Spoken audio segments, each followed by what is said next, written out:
दोस्तों, पृथ्वी की भौगोलिक परिस्थितियां लगातार बदलती रही हैं। उदाहरण के लिए मध्य प्रदेश में दक्षिणी हिस्से पर मौजूद पठारों पर ऐसे जीवों के जीवाश्म पाए जाते रहे हैं जो जीव केवल और केवल समुद्रों में ही निवास करते हैं। इससे सिद्ध होता है कि किसी समय ये पठार समुद्र में डूबे हुए थे।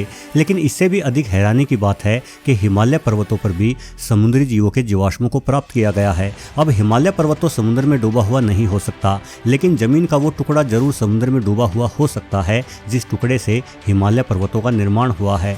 असल में हमारी पृथ्वी की ऊपरी परत 7 विशाल शिलाखंडों में बटी हुई है जिन्हें टेक्टोनिक प्लेट कहा जाता है। ये प्लेटें धीरे धीरे सरकती रहती हैं।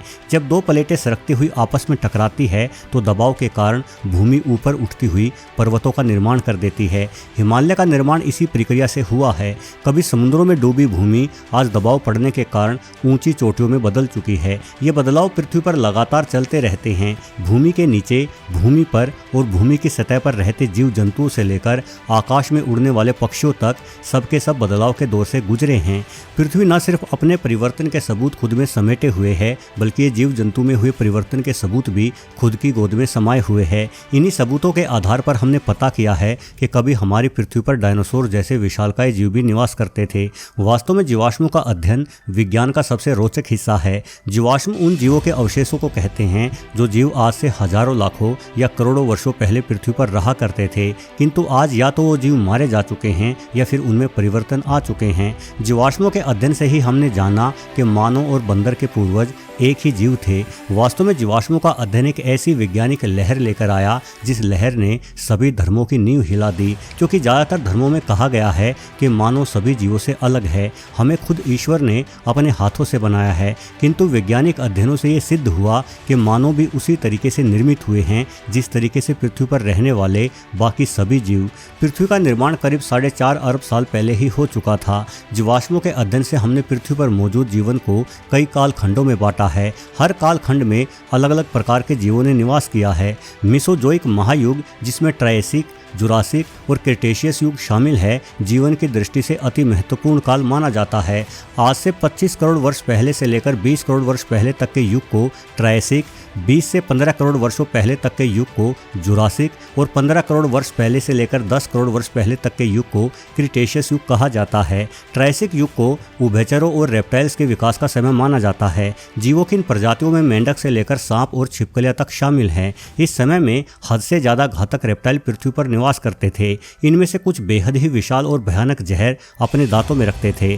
शास्ट्रासोरस, जो कि एक समुद्री रेप्टाइल था, करीब 70 फीट लंबा आकार रखता था। वहीं भारत में रेम्फोसूचस नामक एक विशालकाय छिपकली पाई जाती थी जो आसानी से 60 फीट लंबी हो जाती थी। वर्तमान में अधिकतर रेप्टाइल्स अपने पेट को जमीन पर रगड़ते हुए ही चलते हैं, किंतु ट्रायसिक युग के समय पृथ्वी पर ऐसी छिपकलियां भी मौजूद थी जो लंबी टांगे रखती थी और कुत्तों की तरह दौड़ लगाती थी।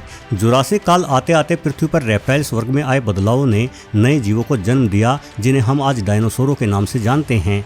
डायनासोर बेहद ही विशाल आकार से लेकर मुर्गियों जितना छोटा आकार भी रखते थे। अधिकतर मांसाहारी डायनासोर चलने के लिए अपने पिछले 2 पैरों का ही इस्तेमाल करते थे। वहीं कुछ बड़े आकार के शाकाहारी चारों पैरों पर भी चलते थे। रेप्टाइल से विकसित हुए डायनासोर एक मामले में रेप्टाइल से बिल्कुल भिन्न थे। जहां रेप्टाइल्स के शरीर का तापमान बाहर के मौसम से अत्यधिक प्रभावित होता है, वहीं डायनासोर अपने शरीर के तापमान को नियंत्रित कर सकते थे।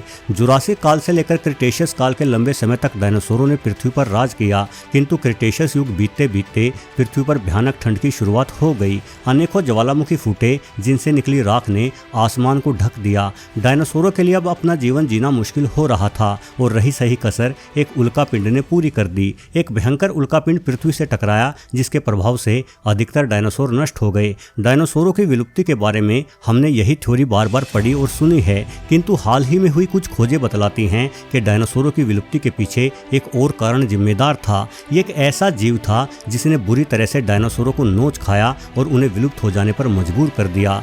दोस्तों, हम मानते हैं कि जुरासिक काल में पृथ्वी पर केवल डायनासोरों का ही राज था। ऐसा जुरासिक पार्क सीरीज की कई सारी हॉलीवुड फिल्मों में भी दिखलाया गया है, किंतु वास्तविकता ये नहीं है। वास्तव में इस काल में जिस जीव का खौफ पानी और जमीन पर चलता था वो था मगरमच्छ।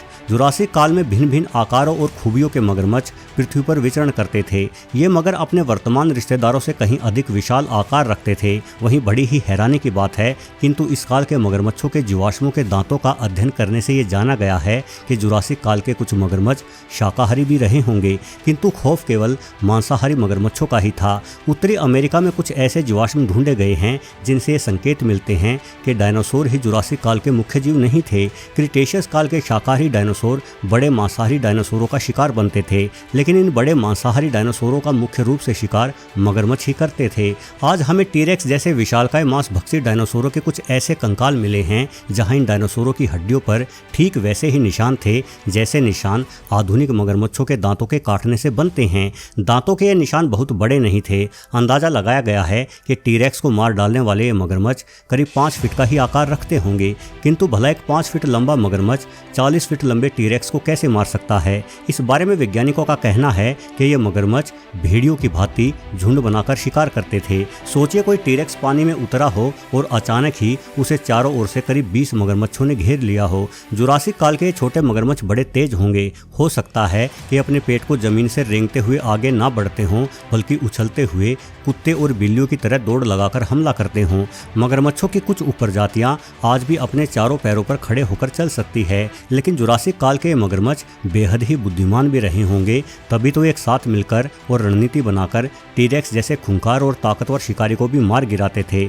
अमेरिका में कई स्थानों पर इन छोटे मगरमच्छों की हड्डियों के निकट डायनासोरों के अंडों के खोलों को भी बरामद किया गया है। यानी ये बुद्धिमान मगरमच्छ डायनासोरों के अंडों तक को चोरी करके अपने रहने के ठिकानों पर ले जाया करते थे। शुक्र है ऐसे शातिर मगरमच्छ आज विलुप्त हो चुके हैं। शुरुआत में वैज्ञानिक ये मानते थे कि उल्कापिंड गिरने से पहले ही डायनासोरों पर विलुप्ति का खतरा मंडरा रहा था, क्योंकि डायनासोर खुद ही एक दूसरे को बड़ी संख्या में खाकर नष्ट कर रहे थे।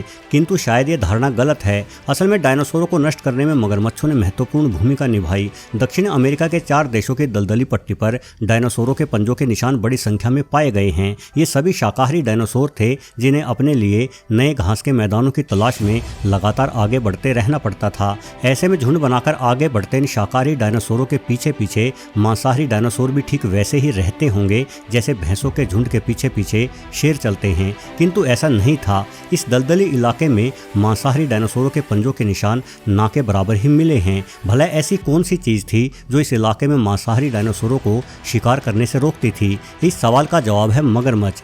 पंजों के निशान बताते हैं कि इस दलदल पर बेहद ही बड़े मगरमच्छों का राज था। निशानों से पता चलता है कि ये मगरमच्छ कम से कम 30 फीट लंबे रहे होंगे और ये यहाँ से गुजरने वाले डायनासोरों को बड़ी संख्या में अपना शिकार बनाते थे। दोस्तों, वास्तव में जुरासिक काल के अंत में पृथ्वी पर मगरमच्छों का खौफ इस कदर फैल चुका था कि इन मगरमच्छों के कारण डायनासोरों का जिंदा रहना मुश्किल लग रहा था। वहीं एक रोज आसमान से एक तेज रोशनी आई और भयंकर विस्फोट ने डायनासोरों का पूरी तरह से सफाया कर दिया। मगरमच्छ पानी में रहते थे, इसलिए इस विस्फोट के कारण उनकी मौत की दर थोड़ी कम जरूर रही होगी, लेकिन डायनासोरों के ना रहने से अब मगरमच्छ भी भूखे मरने लगे और तेजी से विलुप्त होने लगे। हालांकि इस त्रासदी के बावजूद भी इस खूंखार शिकारी की जो उपप्रजातियां खुद को जीवित रखने में कामयाब रही, उन उपप्रजातियों के मगरमच्छ आज भी हमारी पृथ्वी पर निवास कर रहे हैं। भले ही आज हम शेर और बाघों को जंगल का सबसे बेहतरीन शिकारी मानते हों, किंतु इस पृथ्वी ने एक लंबे काल से अनेकों जीवों को खुद की गोद में पाला है। यदि हम पृथ्वी से सवाल पूछें कि आज तक का सबसे खूंखार शिकारी जीव कौन सा रहा है